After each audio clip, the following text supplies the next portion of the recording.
오늘 민수기 20장 14절에서 29절 말씀을 가지고 가데스를 떠나 라는 제목으로 함께 말씀을 나누어 보려고 합니다. 시편 90편 10절에 이런 말씀이 있습니다. 우리의 연수가 70이요 강건하면 80이라도 그 연수의 자랑은 수고와 슬픔뿐이요 신속히 가니 우리가 날아가나이다. 아멘. 모세가 하나님을 향해서 기도하면서 우리 인생이 덧없다라는 것을 고백하는 그런 말씀입니다. 살아갈수록 더욱 경험되는 것이지만 시간이 참 빨리 가요. 그렇죠? 그래서 지나고 나서 되돌아보면 엊그제 있었던 일 같은데 벌써 1년이 지났고 아직도 기억이 생생한데 벌써 10년이 흘러버린 삶을 보게 되는 것이죠. 나중에는 더 하겠죠. 우리가 앞에서 가나안 땅에 대한 정탐꾼들의 보고를 들은 이스라엘 백성들, 그 이야기들에 대해서 살펴봤는데 그 백성들은 통곡하면서 하나님을 원망하고 자기들이 들어가야 할 땅에 대해서 우리를 죽이는 땅이라고 그렇게 악평을 했습니다.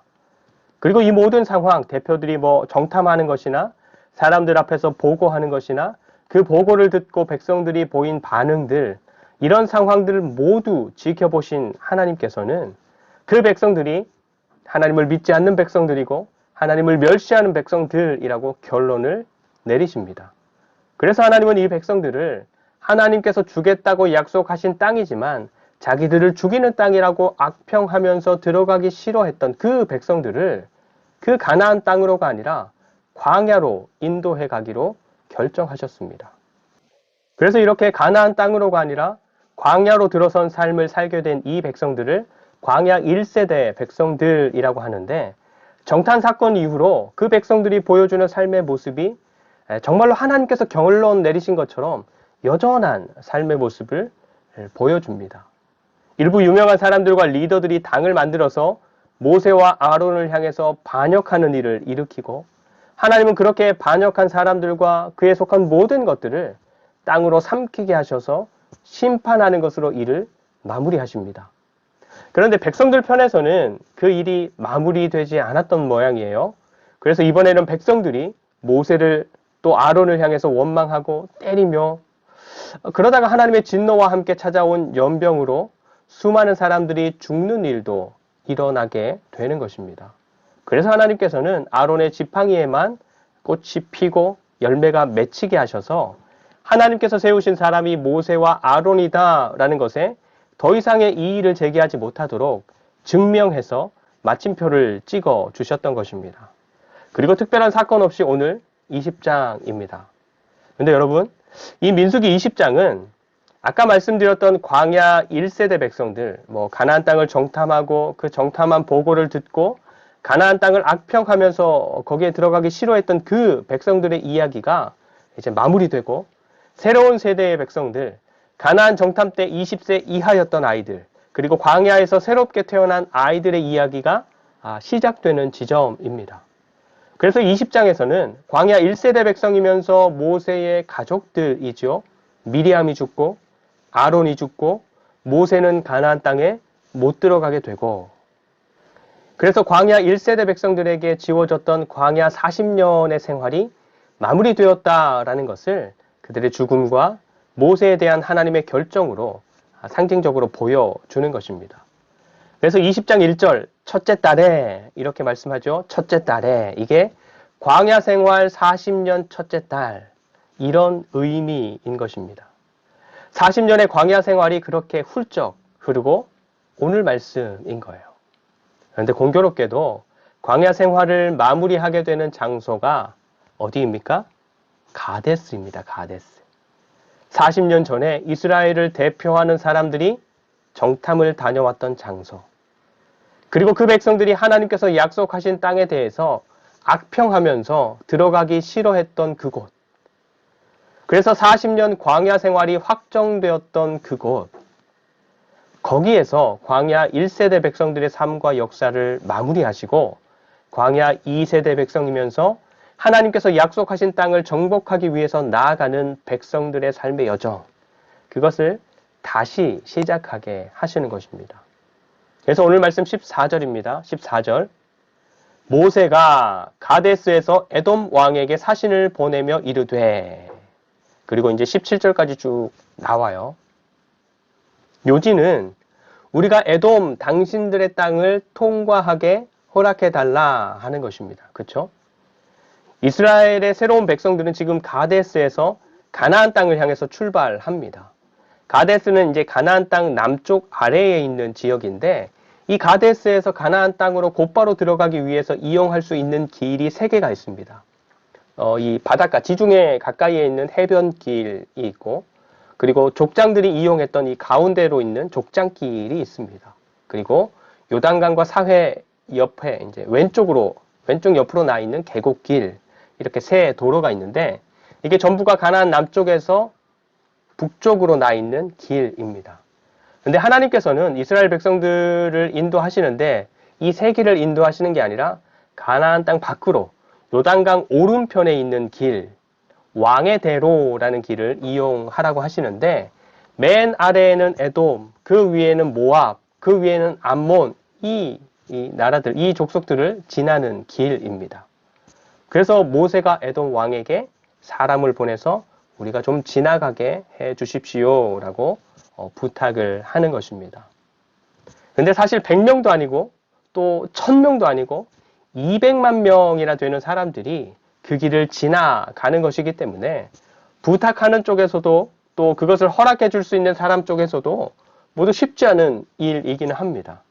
그래서 모세도 부탁할 때 17절과 19절에서 말씀하는 대로 우리가 정해진 길로만 가겠다. 그리고 절대로 농사 짓는 것이나 또 심지어 물이라도 탐내지 않겠다. 지나가게만 해달라. 혹시나 짐승들이 물을 마시게 된다면 그 값을 제대로 지불하겠다라고 하면서 그렇게 부탁했던 것입니다. 그런데 에돔의 대답은 무엇입니까? 18절 거절입니다. 거절. 싫다는 거예요. 그러면서 우리가 싫어하는데도 기어코 당신들이 오겠다면 칼을 들고 막을 것이다 라고 하면서 진짜로 자기 백성들을 데리고 나와서 맞서는 모습을 보여주었던 것입니다. 시작부터 그 출발부터 쉽지 않지요. 그동안 하나님을 믿지 못하고 멸시했던 광야 1세대 백성들이 다 그 조상들에게로 돌아갔어요. 그래서 이제 이스라엘 민족의 새로운 세대가 하나님께서 약속하신 그 땅을 향해서 기꺼이 걸어가려고 하는데 아직 가나안 땅에 들어간 것도 아니에요. 그런데 하나님의 인도를 따라 걷고자 하는 새로운 세대의 그 시작부터가 거절당하고 또 큰 피해를 입을지도 모르고 그렇죠? 나는 정직하고 바르게 또 정당하게 가려고 하지만 그렇게 걸어가는 것마저도 허락되지 않는 그런 상황, 그런 삶을 맞게 되는 것입니다. 여러분, 예수 믿는 신앙으로 삶을 살아가는 우리들도 사실은 모세처럼 정직하고 정중하고 배려하는 그런 등등의 모습으로 삶을 살아가려고 애를 씁니다. 그렇죠? 애를 쓰죠. 그런데 그런 우리가 어디에서 잘 무너집니까? 상대방의 태도. 나는 최대한 말씀의 가치 아래서 이웃을 향해서 혹은 함께 일하는 사람들을 향해서 잘 하려고 하는데 나의 그런 배려와 정중함과 정직함을 거절하거나 무시하거나 이용하거나 그래서 상식적이지 않은 태도나 반응을 보일 때 어떻습니까? 신경질 나요. 그래서 그 사람에 대해서 소리가 점점 커지고 그러면서 얼굴도 막 달아오르고 말투도 막 전투 모드로 바뀌게 되고 그래서 참지 않고 견디지 않게 되는 것이죠.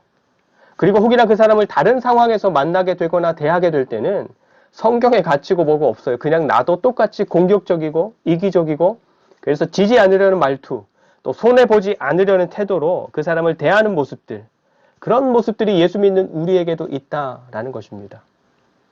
근데 모세를 보십시오. 조심스럽게 정중하고 또 정직하게 지나가기만 하려고 했던 자기들을 나쁜 사람인 것처럼 오해하면서 거절하고 거부하고 오히려 맞서서 싸우려고까지 하는 그 에돔 왕과 그 나라 사람들에게 다른 말 하지 않습니다. 어떻게 합니까? 21절 네, 알겠습니다. 그러면 우리가 돌아가겠습니다. 그렇죠? 조금 뒤로 가서 21장 4절 말씀을 보시면 이스라엘 백성들이 에돔을 우회로 돌아가게 된 그 길은 백성들이 그 길을 걷는 것만으로도 마음이 상하게 될 정도로 불편하고 힘든 길이었습니다. 하지만 신명기 2장을 보면 하나님께서는 하나님의 백성들이 에돔과 다투지 말고 가나안 땅을 향해서 갈 것, 이것을 말씀하셨기 때문에 모세는 자기의 진심을 더 변명하거나 더 증명하려고 하거나 더 설득하지 않고 곧장 에돔을 돌아 나와서 더 불편하고 더 힘든 길이지만 그 사람들과 다투지 않을 수 있는 다른 길을 선택해서 갔던 것입니다. 여러분, 우리 그리스도인들을 향한 하나님의 요청이 바로 이러한 모습, 이러한 삶일 텐데 실제 우리의 삶에서 이런 모습이 가능하겠습니까? 교회의 이름으로, 믿음이라는 이름으로 나가서 싸우고 이기려고 하는 모습들은 종종 접하지만 교회라는 이름으로 믿음이라는 말로 양보하고 배려하고 참아내고 견디는 모습은 별로 보지 못하는 것 같습니다. 멀리 가지 않고 코로나 때만 해도 그러지 않았습니까? 모이는 예배를 잠시 중단하십시오. 이렇게 했더니 그 예배를 잠시 중단하면 세상이 끝날 것처럼 난리치면서 사람들이 전염되든지 말든지 사람들이 두려워하면서 몸서리 치든지 말든지 우리는 모인다. 우리는 예배한다. 더 기도한다. 끝까지 고집 부리는 사람들도 매스컴을 통해서 접하지 않았습니까? 정말로 무례하고 이기적인 신앙, 그래서 믿지 않는 사람들에게 얼마나 좋지 않은 이미지를 심어 주었습니까? 그렇죠? 여러분, 예수 믿는 우리가 세상을 이겨야 한다라고 하는 것은 막 떼거지로 몰려가서 원하는 것을 얻어내고 힘으로 밀어붙여서 우리에게 필요한 것들을 관철시키는 것을 말하는 것이 아닙니다. 그럼 무엇입니까? 오늘 이스라엘 백성들이 가나안 땅에 가기 위해서 에돔을 지나려고 계획했던 것이 그 동기나 방법이나 과정, 그 어느 것 하나도 불법이거나 꼼수이거나 에돔에게 실질적인 손해를 입히는 것이 없는 정말로 상식적이고 정당하고 평화로운 부탁이었지만 에돔이 이스라엘을 두려워하고 그래서 싫어하고 그래서 거부했기에 힘으로 지나가서 야 봐봐 우리가 아무런 피해도 안 줬잖아 이렇게 증명하는 게 아니라 당신들이 그렇게 생각한다면 우리가 돌아가겠습니다 라고 할 수 있는 것, 그 선택으로 말미암아 더 어렵고 더 불편하고 힘든 길을 선택하게 되었고 백성들도 그로 인해서 실제로 마음도 상하고 원망하기도 했지만 그렇게 선택하는 것이 바로 세상을 이기는 그리스도인의 삶의 모습인 것입니다. 그래서 성경은 우리가 해야 하는 사랑, 모든 율법들 중에서 가장 우선되고 첫째 되는 계명인 사랑에 대해서 무엇이라고, 어떻게 해야 되는 것이라고 말씀합니까? 사랑은 오래 참는 것이다. 사랑은 온유한 것이다. 시기하지 않는 것이다. 자랑하지 않는 것이다. 교만하지 않는 것이다. 무례하지 않는 것이고 이기적이지 않는 것이다. 진리와 함께 기뻐하는 것이고 모든 것을 참는 것이고 모든 것을 믿는 것이고 바라는 것이고 모든 것을 견디는 것이다. 여러분, 우리가 싸워야 하는 싸움 그리고 이겨야 하는 이김은 우리의 삶에서 이 사랑, 하나님께서 성경을 통해서 가르쳐 주시는 이 사랑이 아니도록 만드는 것들과 싸워서 이겨야 하는 것입니다. 여러분, 우리 각자의 삶에서 나타나는 사랑은 어떻습니까? 어떤 옷을 입고 나타납니까? 하나님을 향한 사랑, 어떤 모습으로 나타납니까? 어떻게 표현되고 있습니까? 내 남편을 향한 사랑, 내 아내를 향한 사랑은 어떤 옷을 입고 나타납니까? 그럼 우리 자녀들을 향한 사랑은 어떻습니까? 어떤 모습으로 나타나고 있습니까? 그리고 옆에 있는 동료를 향한 사랑은, 그리고 이웃을 향한 사랑은 어떠한 모습으로 나타나고 있습니까? 내 진심, 정의, 방식, 이런 것도 정말로 중요한 것이지만 하나님의 뜻 안에서 상대방이 어떻게 받아들이고 느끼고 원하는지 이것도 충분히 고려되는 그런 삶이 저와 여러분들의 삶이 되면 좋겠습니다. 그래서 옳은 것이고 정당한 것이고 상식적인 것이라 하더라도 상대를 존중하고 배려하고 사랑하기에 때로는 돌아서기도 하고 넘어가기도 하고 불편함을 감수하기도 하는 그런 멋있는 삶이 되시기를 축복합니다. 그리고 광야 1세대의 퇴장과 함께 새로운 세대의 여정이 시작되는 이 오늘 말씀에 기록된 것이 바로 대제사장의 승계입니다. 22절부터의 말씀인데 우리는 25절과 26절 말씀을 보겠습니다. 25절, 26절. 너는 아론과 그의 아들 엘르아살을 데리고 호르산에 올라 아론의 옷을 벗겨 그의 아들 엘르아살에게 입히라. 아론은 거기서 죽어 그 조상에게로 돌아가리라. 아멘. 원래 아론의 뒤를 이어서 대제사장직을 수행했어야 했던 사람 누구입니까? 오늘 엘르아살이 아니라 나답 혹은 아비후입니다. 그런데 레위기 11장에서 나답과 아비후는 허락되지 않은 불을 하나님께 드리다가 죽었죠. 그래서 셋째 아들인 엘르아살이 대제사장직을 승계받게 되는 것입니다. 그래서 호르산은 이제 에돔 근처에 있는 변방에 있는 산인데 하나님께서 거기에 올라서 대제사장직의 승계를 하라 이렇게 말씀하십니다.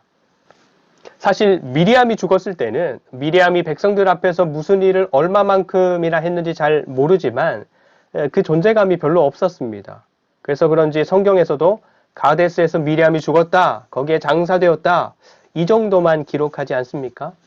그런데 아론이 대제사장직에서 내려오고 호르산에서 죽음을 맞이하는 것은 정말로 항상 그를 바라보고 그의 말을 듣고 그를 통해서 하나님께 나아갔던 백성들 입장에서는 굉장한 퇴임이고 죽음이었을 것입니다. 그래서 29절 말씀을 보시면 아론이 죽은 것을 보고 온 백성들이 30일 동안 한 달이나 울면서 아론을 추모했던 것입니다. 그런데 여러분 우리가 기억해야 할 것은 하나는 죽음은 누구에게나 찾아오는 것이다 라는 사실 하나, 그리고 다른 하나는 그럼에도 불구하고 정말로 이 사람이 아니면 누가 그 일을 할 수 있을까 상상도 안 된다라고 할 만큼의 엄청난 사람이 떠난다 할지라도 하나님의 역사는 끊어지지 않고 계속된다라는 것입니다. 중요한 것은 그런 인간이 가지는 한계와 또 그런 한계 속에서도 끊임없이 계속되는 인간의 역사 속에서 하나님의 뜻 안에서 바르게 떠나고 또 하나님의 뜻 안에서 바르게 이어받는 것이 중요하다라는 것입니다. 여러분 우리도 언젠가는 떠나야 하는 사람들입니다. 그러면 우리가 그렇게 떠날 때 여러분들은 여러분들의 다음 사람에게 우리에게 있는 어떤 것을 벗어서 내어주시겠습니까? 하나님께서 하나님의 백성들에게 반드시 주시겠다 말씀하신 약속의 땅, 젖과 꿀이 흐르는 그 땅, 풍성함이 있고 풍요로움이 있고 안정감이 있고 넉넉함이 있는 그 땅을 향해서 가려고 하는 혹은 가고 있는 우리의 자녀들 아니면 우리의 동료들에게 저와 여러분은 무엇을 벗어서 내어주는 혹은 부탁하는 그런 인생이 될 수 있겠습니까? 가데스를 떠나서 하나님께서 약속하신 가나안 땅을 향해 걸어가는 광야 2세대 이스라엘 백성들은 그 생명이 다하기까지 광야 생활만 하던 부모 세대와는 달리 젖과 꿀이 흐르는 그 땅을 향해서 나아가기 시작합니다. 가데스에서 호르산으로 그리고 우회하는 길이지만 에돔 땅을 지나서 모압으로 여전히 실수하고 실패하고 넘어지고 미혹되기도 하지만 하나님께서 약속하신 땅을 향해서 나아가는 인생이었던 것입니다. 부모 세대와는 다른 삶이겠죠. 환경이 다르고 목표가 다르고 그들을 위협하는 것이 다르고 그들 앞에 있는 장애물이 다르고 그래서 갖추어야 할 것들도 다르고 이전에 부모 세대가 아는 지식, 경험했던 것들, 중요하게 여겼던 것들 많은 것들이 다른 세상, 다른 환경, 다른 삶을 살아가게 되는 것입니다. 우리도 그럴 것입니다. 지금 우리가 살아가는 세상과 우리의 자녀 세대, 다음 세대가 중심이 되어서 살아가는 세상의 환경은 또 지식은 또 세상이 중요하게 여기는 것들은 지금과 너무너무 다를 것입니다. 그렇다면 그런 세상을 살아가야 할 우리의 자녀, 우리의 다음 세대에게 우리는 무엇을 벗어서 내어주는 그리고 부탁하는 그런 인생이 되어야 하는 것일까요?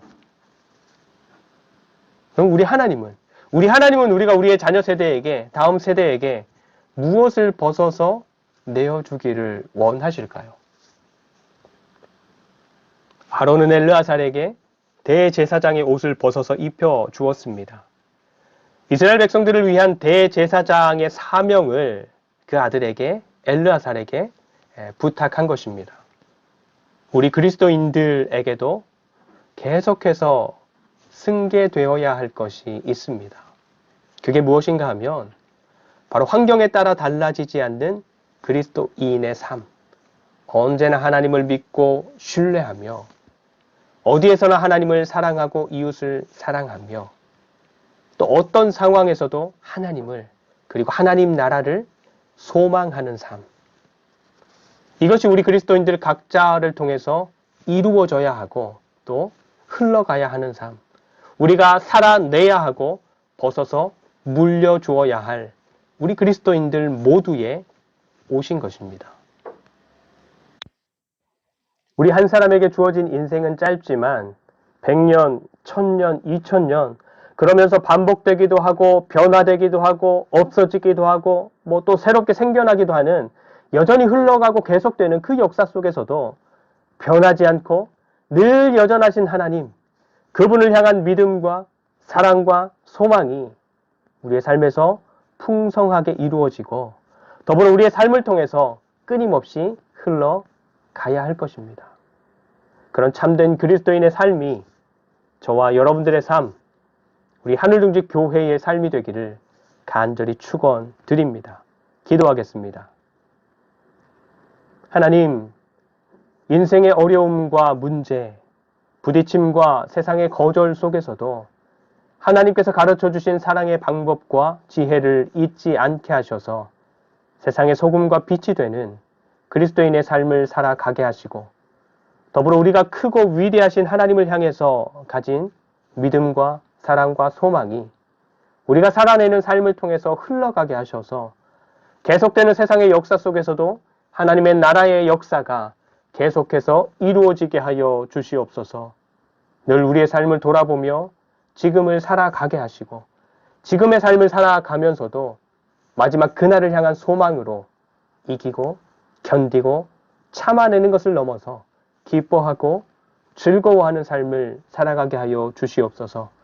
감사드리며 우리를 영원한 삶으로 인도하시는 예수 그리스도의 이름으로 간절히 축복하며 기도드립니다. 아멘.